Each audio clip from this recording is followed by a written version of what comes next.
welcome to a deep dive that might just leave you looking at reality just a little differently. Oh, I like that.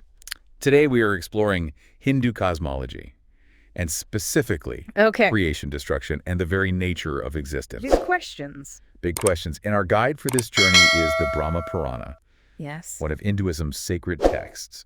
And to make things even more interesting, we'll be following the story of the sage Markandeya during the cosmic dissolution. Sounds fun. I can't wait to see what insights we uncover. Yeah, it's a story that's both epic in scope and incredibly personal. Yeah. Touching on those universal experiences of fear and resilience and the search for meaning. Okay, so set the scene for us. What's happening in this part of the Brahma Purana? All right, so imagine a world engulfed in fire floods and these ferocious winds. Bro. Everything is being consumed.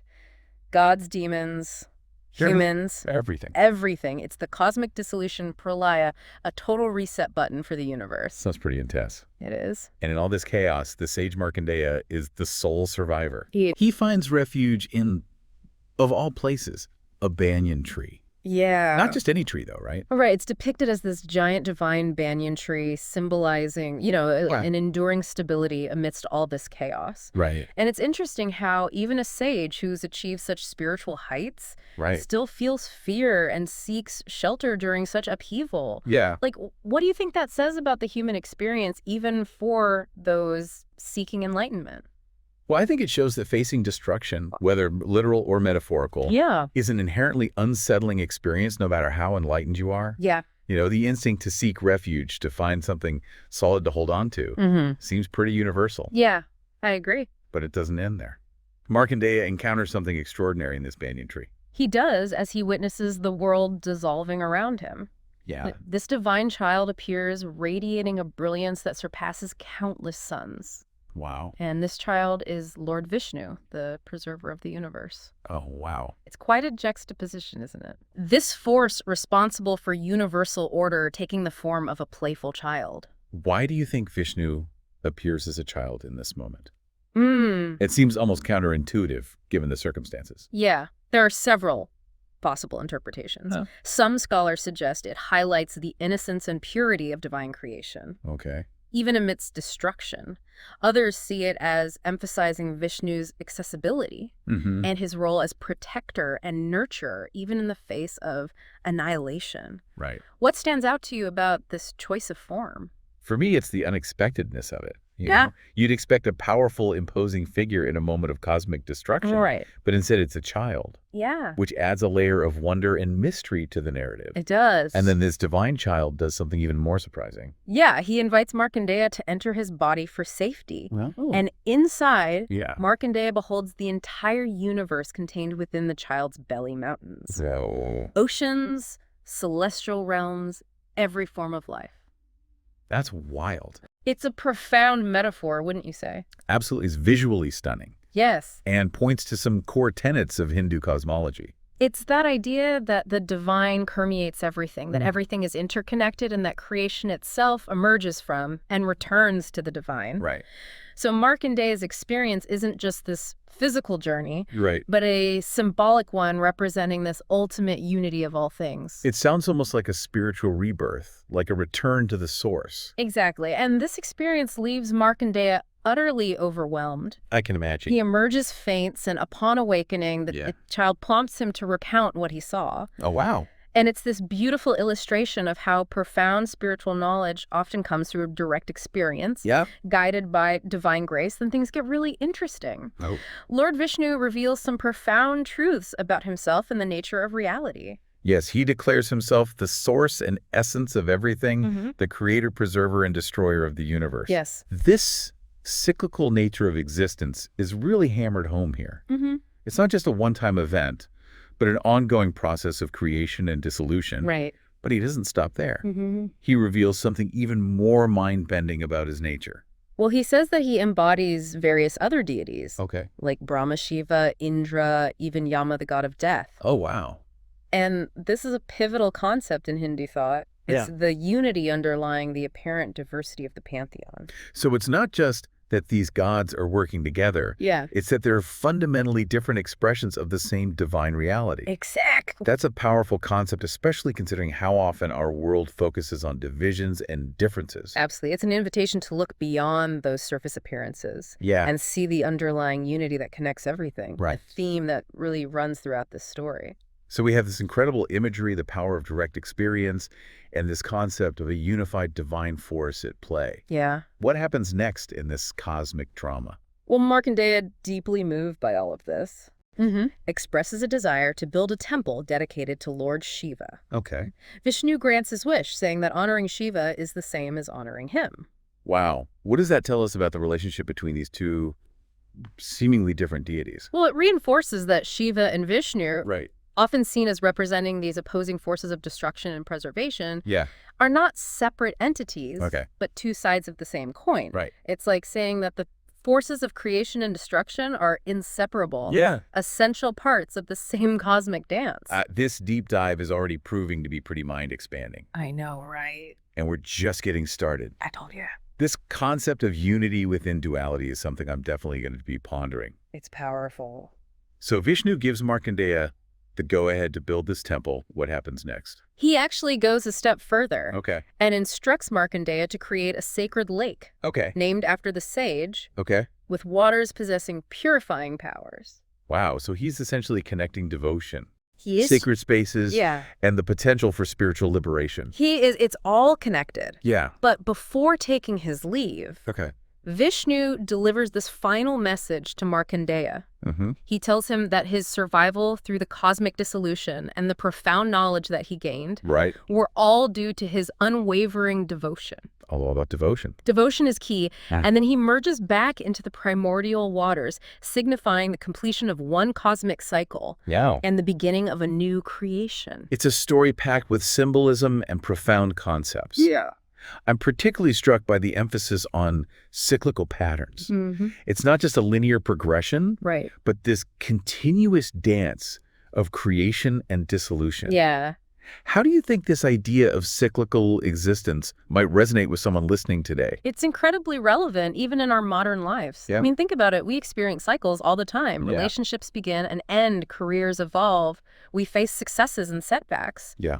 Life itself is this constant interplay of creation and destruction, growth and decay. Yeah. And what the Brahma Purana offers Right. is a framework for understanding these cycles, not as just chaotic events, Right. but as integral parts of this larger cosmic order. That's a really helpful way to reframe things. Yeah. It's not about resisting change, but understanding its place within a larger pattern. Exactly. But it's not just about understanding the cycles. Right. It's about how we navigate them. Exactly. And that's where the concept of Dharma comes in. Precisely. Dharma is often translated as righteous conduct Okay. or duty, Right. but it's a much richer concept than Yeah. those simple translations suggest. For sure. You know, in the Brahma Purana, Okay. Vishnu emphasizes that those who live according to Dharma, those who cultivate knowledge, self-control, and detachment, Okay. can achieve liberation from this cycle of birth and death. So it's not just about following rules, but about aligning our actions with a deeper understanding of the universe and our place within it. Exactly. It's about recognizing our interconnectedness with all things Right. and acting in a way that reflects that understanding. Okay. You know, it's about cultivating wisdom, Yeah. passion, Yeah. and a sense of responsibility for our actions and their impact on the world around us. It's all connected. It is, but the story doesn't just leave us with this abstract concept of Dharma. Right. You know, it also offers a glimpse into how the divine interacts with the world to maintain balance. Okay. You know, Vishnu mentions his avatars. Right. He explains that he descends into the world in various forms, avatars, to restore balance whenever evil threatens the cosmic order. It's another layer to that cyclical nature we've been discussing, isn't it? It is, you know, think of it as this constant interplay between forces of order and chaos. Right. Vishnu's avatars represent that divine intervention Okay. that ensures the continuation of the cycle itself. Right. It's a reminder that even amidst all that destruction and upheaval, there's this force working to restore harmony and maintain the integrity of existence. It's a reassuring concept, especially when things feel particularly chaotic in our own lives. It is. Knowing that there's this larger force working to maintain balance, Yeah. even if we can't always see it, can be a source of comfort. It can. But Markandeya's story isn't just about grand cosmic principles, is it? No. It also has this very personal, intimate element to it. Absolutely. Remember, at the heart of this narrative is this solitary sage facing the end of everything he knows. Right. He experiences fear, seeks refuge, Yeah. and ultimately finds solace in this divine presence. Right. There's something profoundly relatable about that journey, wouldn't you say? Definitely. We all face those moments of fear, uncertainty, and the need for something to ground us. Yeah. Markandeya's story offers a powerful reminder that even in the face of overwhelming destruction, there's potential for connection, understanding, and a deeper sense of purpose. And what I find particularly fascinating is that Markandeya's journey doesn't end with just passive observation. He's given a task, a purpose, to build a temple dedicated to Shiva and establish a sacred lake.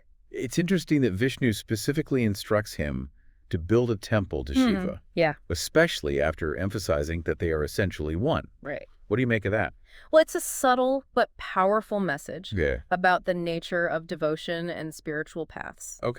You know, it suggests that there are many ways to connect with the divine, and that these paths, while seemingly different, ultimately lead to the same source. The emphasis is on the act of devotion itself, not on rigid adherence to a specific form or deity. So it's about recognizing the underlying unity, even in the diversity of practices and beliefs. Precisely. It's a message that resonates deeply, especially in a world often marked by religious divisions and conflict. Markandeya's story offers a vision of inclusivity and acceptance, suggesting that the pursuit of spiritual understanding can take many forms. This deep dive is prompting me to think about my own understanding of the divine. Really? The Brahma Purana's presentation of the universe as cyclical, the emphasis on interconnectedness, and this portrayal of the divine as multifaceted and accessible. It's all very thought-provoking. It is, isn't it? And that's the beauty of engaging with these ancient texts. They challenge our assumptions, expand our perspectives, and offer a glimpse into different ways of understanding ourselves and the universe we inhabit. But the question remains, how do we as individuals living in the 21st century apply these ancient teachings to our own lives? That's a big question. It is. And one I'm eager to explore further. Me too. This deep dive has been full of aha moments, and I'm curious to see where it leads us next. I'm still processing everything we've uncovered in the Brahma Purana. Markandeya's journey through the cosmic dissolution is such a powerful image. Yeah, it is. And the insights into cyclical existence and dharma and the nature of the divine have really resonated with me. But I think the big question for me, and maybe for our listener as well, is how do we bridge the gap between these ancient teachings and our modern lives? It's a great question. After all, most of us aren't facing, the literal end of the universe on a daily basis. But I think that's where the real power of these teachings lies. They offer us a framework for understanding not just the grand cosmic cycles, but also those smaller, more personal ones that we experience in our own lives. Can you elaborate on that? What are some ways we can see these cycles playing out in our own experiences? Well, think about the transitions and changes we all go through. The ending of a relationship, a career shift, the loss of a loved one, even the daily ebb and flow of emotions. These are all forms of dissolution, on a personal level. And just like Markandeya sought refuge in that banyan tree, we too seek ways to navigate those turbulent times. So instead of a giant divine tree, our banyan tree might be a supportive community. It could. A meditation practice. Time in nature, or anything that helps us find stability and grounding amidst change. Exactly. It's about recognizing those things that provide us with a sense of strength and resilience when we're facing our own personal cosmic dissolutions. But the Brahma Purana doesn't just offer comfort during difficult times. It also prompts us to think about the purpose and meaning we find within these cycles. Remember how Markandeya emerges from Vishnu's body with this profound understanding of the universe? And is then given a specific task? Yes, he's tasked with building a temple to Shiva. And establishing a sacred lake. It's like he's being asked to participate in that ongoing cycle of creation. He is. To contribute something meaningful to the world. Exactly. It's a beautiful illustration of how, even amidst destruction, there's this potential for growth renewal and purposeful action. Right. And I think that's such a powerful message for us today. I agree. How can we, in our own unique ways, contribute to the well-being of the world around us? Right. How can our actions reflect the wisdom and compassion that are at the heart of Dharma?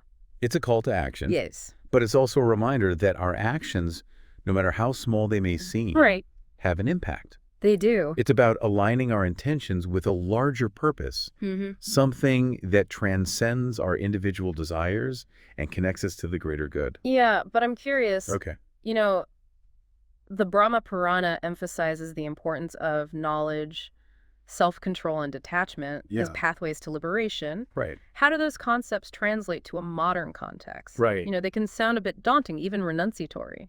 I understand that, but I think those concepts can be interpreted in ways that are relevant to our lives today. Okay. Cultivating knowledge isn't just about accumulating facts. It's about seeking understanding, Yes. expanding our awareness, and being open to new perspectives. Self-control isn't about denying our emotions or desires, but about learning to manage them skillfully so they don't control us. Exactly. And detachment isn't about withdrawing from the world, but about developing a healthy sense of perspective, recognizing that not everything is permanent or within our control. Exactly. So it's about finding that balance, Yeah. between engagement and non-attachment. Right. Between striving for growth and accepting what is. Precisely. It's about cultivating that inner resilience Yeah. that allows us to move through life's inevitable ups and downs with more grace and equanimity. Absolutely. And I think that's a key takeaway from Markandeya's story. Okay. He survives the cosmic dissolution, not just because he's physically sheltered in a tree, but because he's cultivated the inner strength and spiritual grounding to withstand those overwhelming forces of destruction. This deep dive has been a journey of exploration filled with thought-provoking insights and a renewed sense of wonder. Yeah. We've journeyed through cosmic dissolution, delved into complex philosophical concepts. We have. And ultimately, I think we've arrived at a place of both challenge and possibility. I agree. The Brahma Purana offers a vision of existence that is both awe-inspiring and humbling. It does. It reminds us of our interconnectedness with all things, the cyclical nature of life, and the power of aligning our actions with a deeper sense of purpose. So to our listener, as you navigate your own journey through the cycles of creation and destruction, remember the story of Markandeya. It's a good one. Find your banyan tree. Your source of strength. That source of strength and grounding. Cultivate knowledge, self-control, and detachment as tools for navigating the inevitable changes life throws your way. It will. And most importantly, remember that even amidst the chaos and uncertainty, there's always potential for growth, renewal, and the discovery of deeper meaning. Until next time.